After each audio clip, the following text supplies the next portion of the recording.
And the effort to help students find Creative Commons appropriate photos that they could use in the classroom without worrying as much about citations and copyright law, thought I'd put together an updated video of a Google search option that will bring you more results as opposed to a specific search tool.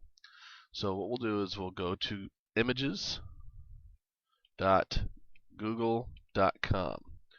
images.google.com.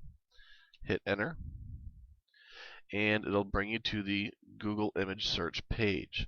So once you're on this page, you can go ahead and search for whatever particular item it is you want to find. In this case, I'm going to use Civil War. When I click enter, now you'll notice it brings up a lot of different photos, quite a few options.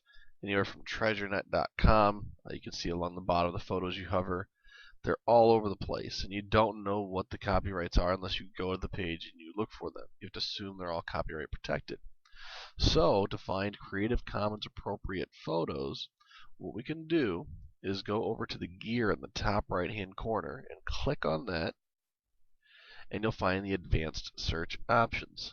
If you click on the advanced search options, it'll bring up the opportunity to find images with specific words, descriptors, or none of the words if you want to narrow it down that far. You could even specify image size or color. What we're going to do is go all the way down to usage rights. At usage rights, you can select free to use or share, free to use or share, even commercially, meaning you can make money off of it, free to use, share, or modify, free to use, share, or modify, even commercially. I'm going to go free to use, share, or modify. Click on advanced search.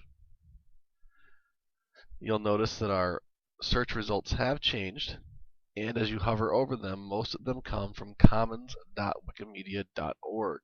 Some do come from Flickr and other sites, but what you can do is actually click on the image, visit the page that it comes from,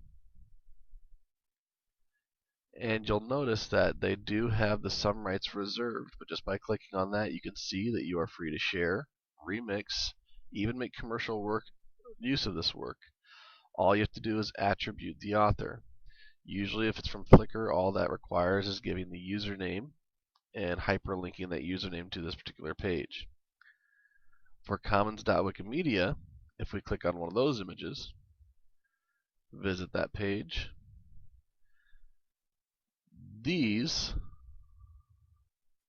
have their descriptions below, their source, and at the bottom of licensing. So this media file is in the public domain in the US, so copyright has expired, often because it was published prior to 1923. So you're able to use this without any concern for copyright. So to recap, when you get your search results, you can go to the gear, advanced search, usage rights at the bottom of the page,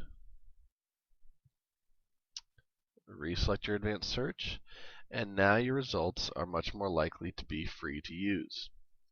I would caution, always be on the safe side if you're using something other than commons.wikimedia.org, that you go ahead and go to the actual page and check that license, but more often than not you'll find that they're free to use or share with just simple attribution. Good luck, and feel free to contact me with any questions.